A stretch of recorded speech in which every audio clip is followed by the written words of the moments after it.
맹렬한 화염이 솟아올라 어린 묘목의 연두색 머리칼을 거의 송두리째 태워버릴 뻔했다. 그 아찔한 순간 묘목은 필사적으로 임천을 잡아 끌었다. 튀어! 어서 달아나자고.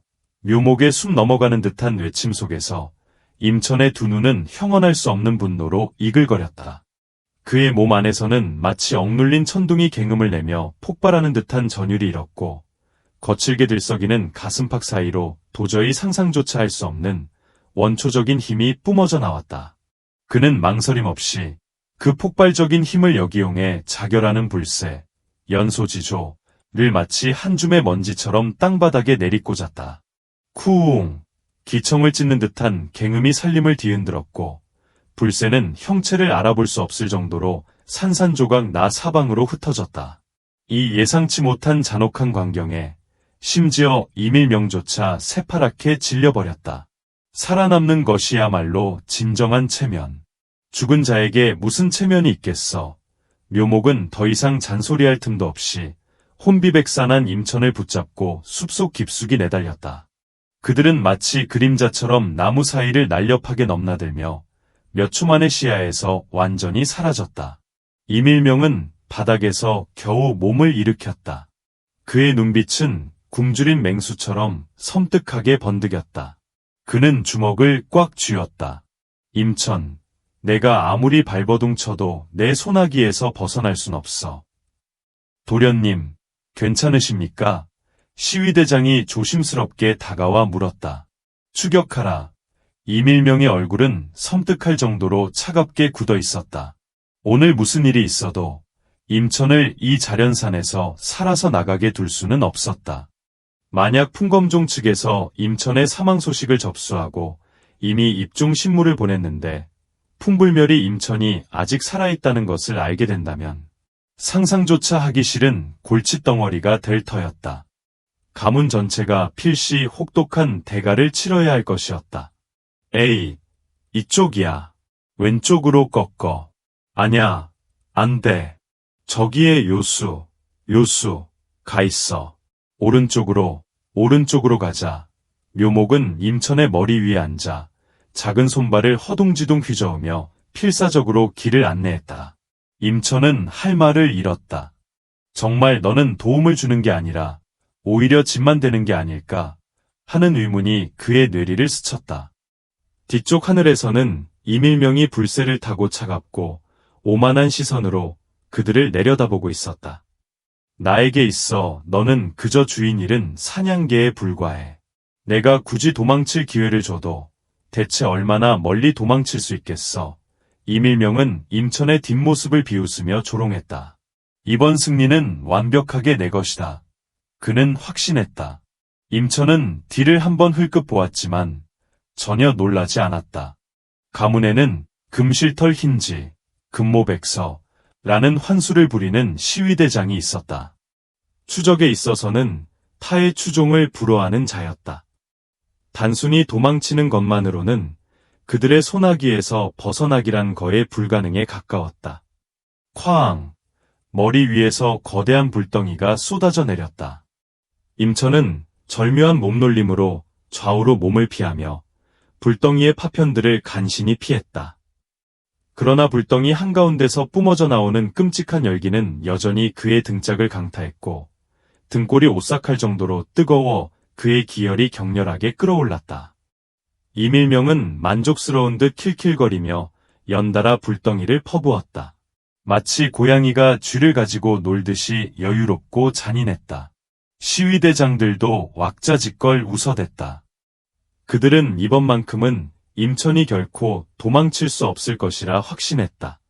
그들은 임천이 과거의 단신으로 오직 한 마리 늑대와 함께 피범벅이 된 몸으로 임시 가문의 굳건한 기반을 어떻게 다졌는지 그들의 영웅적 면모를 이미 잊은 듯했다. 도련님, 제가 나서겠습니다. 한 시위대장이 손을 비비며 으르렁거렸다. 저 어린 놈을 못마땅하게 여긴 지 오래입니다.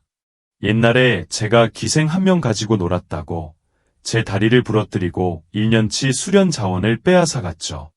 덕분에 아직도 경지를 돌파하지 못하고 있습니다. 이밀명은 그를 한번 쳐다본 후 가볍게 고개를 끄덕였다. 그 시위대장의 환수는 고슴도치였다. 그가 기력을 모으자 날카로운 장창이 그의 손에 호련히 나타났다. 이내 그는 그 장창을 임천을 향해 맹렬하게 내던졌다. 장창은 허공을 가르며 기청을 찢는 듯한 굉음을 냈다. 임천은 땅을 강하게 내리찍으며 온몸을 높이 솟구쳐 올렸다. 그리고는 날아오는 장창을 한 방에 박살 내버렸다. 쩌저적. 장창은 산산조각 났지만 그와 동시에 임천 역시 장창에 실린 엄청난 힘에 밀려 뒤로 튕겨져 나갔다. 과연 경지가 아직 너무 낮아 임천은 입가에 흐르는 선혈을 닦아냈다. 그는 더 이상 싸우려 하지 않았다. 몸을 한번 펄쩍 뛰어 다시 숲속 깊은 곳으로 도망치기 시작했다. 하아. 봤지? 저 자식 부상당했잖아. 한때 그렇게 잘나가던 천재, 천교가 이제는 그저게나 다름없군. 뒤편에서 사람들의 비웃음 섞인 큰 웃음소리가 들려왔다. 계속 도망치는 것만으로는 안 돼. 임천의 눈에는 서서히 살기가 감돌기 시작했다. 묘목은 화들짝 놀라며 외쳤다. 뭘 하려는 거야? 절대 무모하게 나서지 마. 우리는 그들의 상대가 안 돼. 상대가 안 되면 상대가 될 방법을 찾아야지. 임천이 고함쳤다. 비록 그가 분노에 휩싸여 있었지만 그의 머리는 여전히 냉철했다. 무작정 싸움을 걸어 저 많은 무리를 뚫고 나가기란 분명 불가능에 가까웠다. 하지만 이곳은 깊은 산림이었다. 게다가 자신에게는 전능시야가 있었다.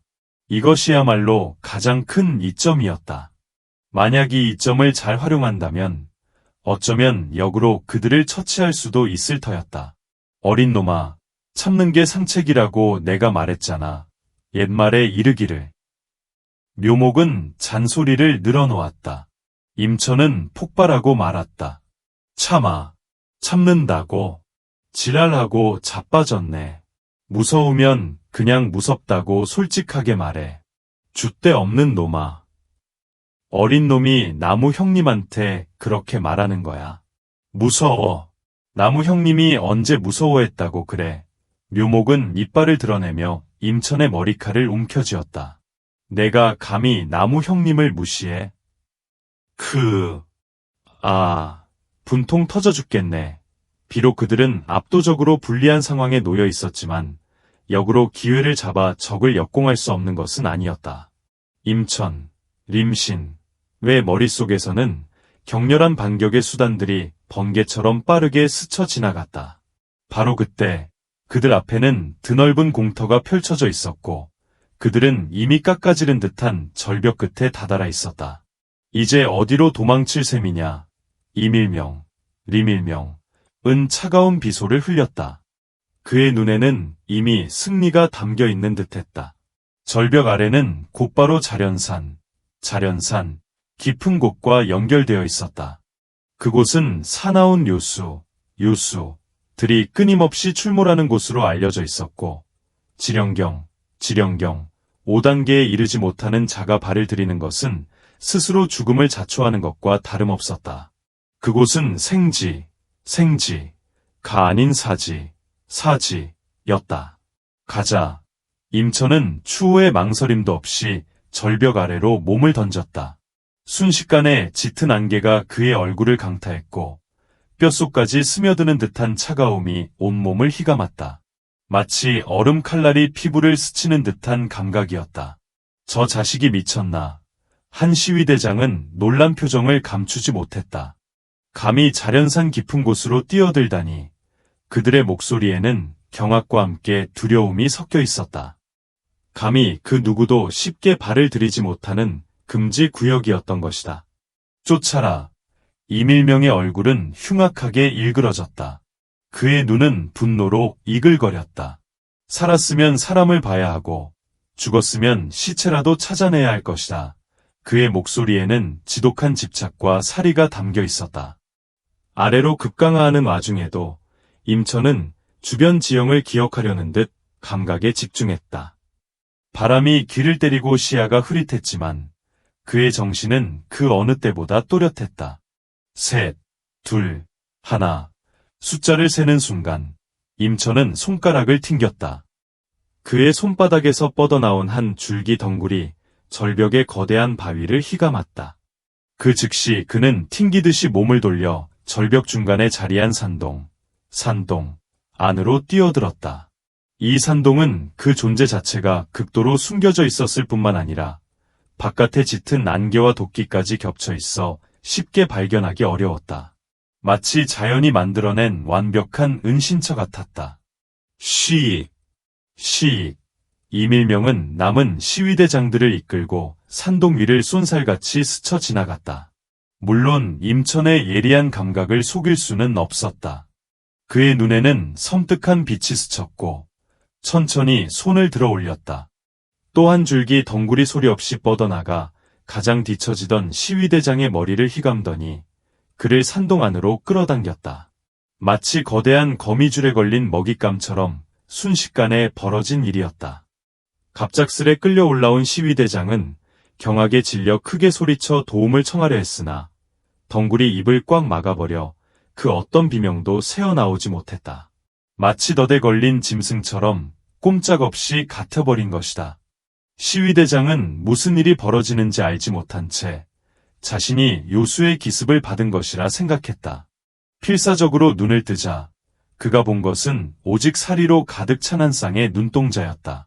그제야 그는 자신이 쫓던 사냥감이 지금은 자신을 노리는 사냥꾼으로 돌변했음을 깨달았다. 시위대장은 자신의 환수를 소환하여 반격하려 했으나 그가 미처 어떤 행동을 취하기도 전에 뱃속을 꿰뚫는 듯한 통증을 느꼈다. 날카로운 칼날처럼 변한 덩굴이 그의 몸을 파고들고 있었다. 푸슉. 임천의 눈은 살기로 가득했고 한때 익숙했을 그 얼굴은 고통으로 일그러져 갔다. 그의 가슴 속에는 복수의 쾌감이 물결쳤다. 이몽빈, 림홍빈, 당신이 나를 이 길로 내몰았어. 그의 내면에서는 싸늘한 분노가 불타올랐다.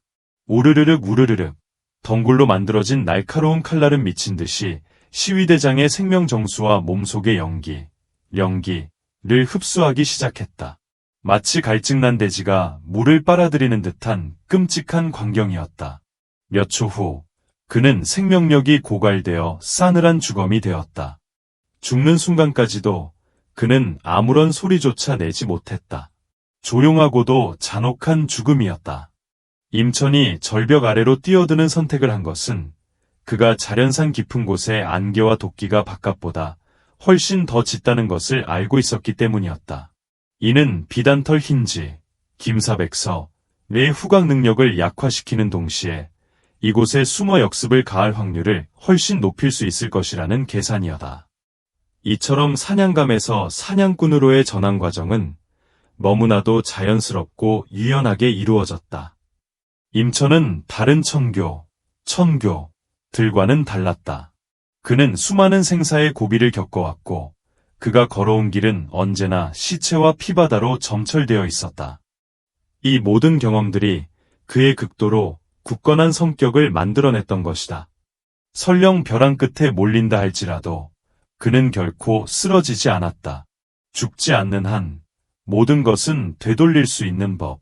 임천은 의식을 확장하고 숨을 죽인 채 조용히 산동을 빠져나왔다. 사냥, 이제부터 시작이다. 아직도 못 찾았느냐? 이밀명은 미간을 잔뜩 찌푸리며 짜증스러운 표정을 지었다. 선두에 섰던 시위대장은 땀을 비 오듯 쏟아냈다. 그는 손바닥에 든 비단털 흰주에게 끊임없이 연기를 불어넣으며 임천의 흔적을 재빨리 감지하도록 재촉했다.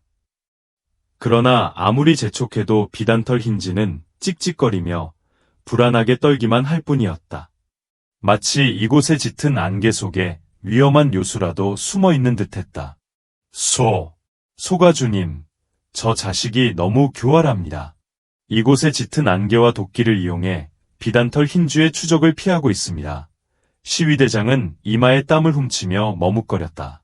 짙은 안개 속에서는 그들 어수사, 외 시야조차 10m에 미치지 못했다. 이런 상황에서 한 사람을 사냥하는 것이 얼마나 어려운 일인가. 쓸모없는 것. 이밀명의 눈에 분노의 불꽃이 번뜩였다.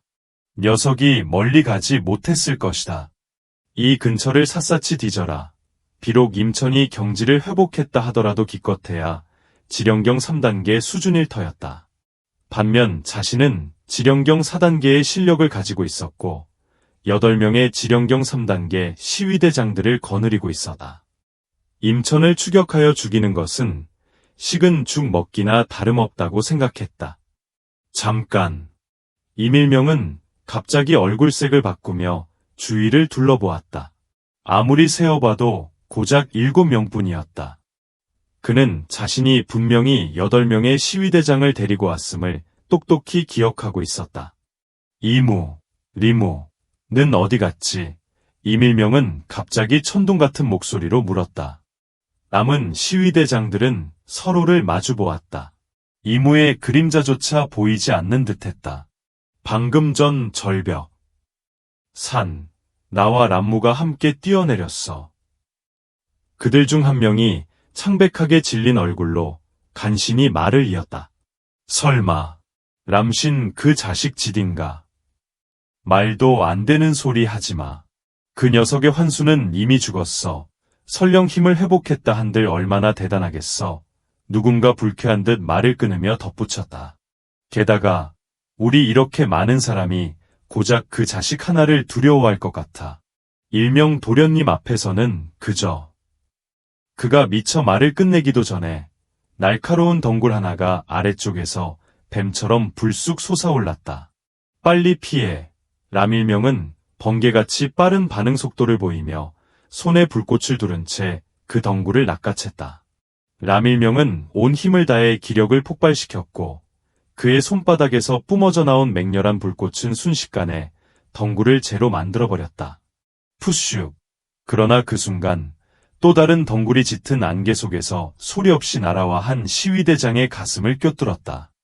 앞서 공격한 덩굴은 그저 주의를 끌기 위한 미끼였을 뿐이었던 것이다. 람신이다. 람일명의 얼굴이 분노로 일그러졌다. 불새가 격렬한 비명을 내지르며 거대한 불꽃 덩어리를 뿜어내 주위의 짙은 안개를 걷어냈다. 그러자 나무들 사이를 번개처럼 빠르게 스쳐 지나가는 그림자가 잠시 포착되었다. 비겁한 놈, 당장 나와라. 람일명이 손을 들어 불꽃검을 응축시키고 허공을 가로질러 맹렬하게 휘둘렀다. 폭발적인 열파가 연이어 터져나오며 사방으로 퍼져나갔다. 불꽃과 연기가 곳곳을 뒤덮었고 앞에 있던 숲은 불꽃검에 의해 일렬로 베어졌다. 람신은 한 바퀴 굴러 간신히 그 일격을 피했다. 그가 미처 자세를 잡기도 전에 람일명과 그의 환수불새가 맹렬한 기세로 달려들었다. 다른 시위대장들도 각자의 환수를 불러내어 람신을 완벽하게 포위하려 했다. 람신은 비웃듯이 차가운 미소를 지었다. 그의 감각은 다른 이들보다 훨씬 예민했고 짙은 안개는 그에게 있어 완벽한 천연 방패였다. 그는 가볍게 뛰어올라 짙은 안개 속으로 완전히 사라져버렸다. 람일명은 허공을 움켜쥐며 미치듯이 화를 냈다. 소화, 저 녀석을 찾아내라. 불새는 연신 불꽃을 뿜어내며 주위를 밝게 비쳤다. 맹렬한 불꽃의 열기 아래 안개는 타닥타닥 소리를 내며 흔들렸다. 시위대장들은 흩어져 람신을 찾기 시작했고 모두 극도로 경계심을 높였다. 찍찍찍. 비단 흰 쥐를 이용해 람신의 흔적을 추적하던 한 시위대장이 갑작스러운 비단 흰 쥐의 울음소리를 듣고는 일말의 기쁨을 느꼈다. 불꽃이 짙은 안개를 걷어낸 후 비단 흰 쥐는 후각을 회복했던 것이다. 람신의 숨결만 포착할 수 있다면 결코 도망칠 수 없으리라 확신했다. 바로 그때 짙은 안개 속에서 주먹 하나가 불쑥 튀어나왔다. 그 위에는 옅은 남색 기운이 희미하게 아른거렸는데 겉보기엔 가벼워 보였지만 실제로는 산처럼 무거운 기운이 담겨 있었다. 퍽. 그 시위대장은 피할 겨를도 없이 얼굴에 주먹을 정통으로 맞았다. 오드득. 코뼈가 부러지는 섬뜩한 소리였다. 그는 비명 같은 신음을 내지르며 비틀거렸고 눈앞이 새까매졌다. 람씨는 재빠르게 그의 목을 움켜쥐고 단번에 비틀어 꺾어버렸다. 한 명을 살해한 후 그는 다시금 짙은 안개 속으로 소리 없이 사라졌다. 람씨는 10대 시절부터 재능을 꽃피웠고 수많은 혈전과 생사의 기로를 넘나들며 풍부한 전투 경험을 축적해왔다. 짙은 안개의 엄호 아래 람씨는 매번 손을 놀릴 때마다 한 사람의 목숨을 앗아갈 수 있었다. 람일명은 분노에 차서 람신을 잡으려 했지만 상대방의 흔적조차 찾을 수 없었다. 그의 마음은 점점 더 무거워졌고 이내 뼛속까지 시린 냉기가 감돌기 시작했다. 이대로 계속된다면 그 자신도 죽음을 피하기 어려울 것임을 직감했다. 푸슉. 람씨는 다시 한번 덩굴로 만들어진 날카로운 칼날을 들어 한 시위대장의 복부를 꿰뚫었다. 람일명은 여전히 기력을 비축하며 폭발할 기회를 엿보고 있었다. 현령검. 이 광경을 본 그는 손바닥에서 핏빛 검광을 뿜어내며 격렬한 포효를 내질렀다. 불새와 그는 서로의 마음을 완벽하게 이해하고 있었다. 람일명이 검을 내리치는 순간 불새는 연신 불꽃을 뿜어내며 주변 모든 것을 환하게 비췄다. 불꽃 아래 드러난 남신은 마치 사륙의 신처럼 사납고 흉악한 얼굴이었다. 람일명의 심장이 격렬하게 요동쳤다.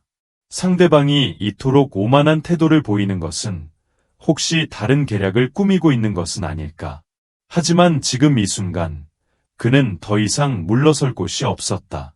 람일명은 이를 악물고 지령 경계 4단계의 모든 힘을 완벽하게 폭발시켰다. 영기, 령기, 가 한 곳으로 모여 그의 손에 들린 현령검의 예리함을 한층 더 날카롭게 만들었다.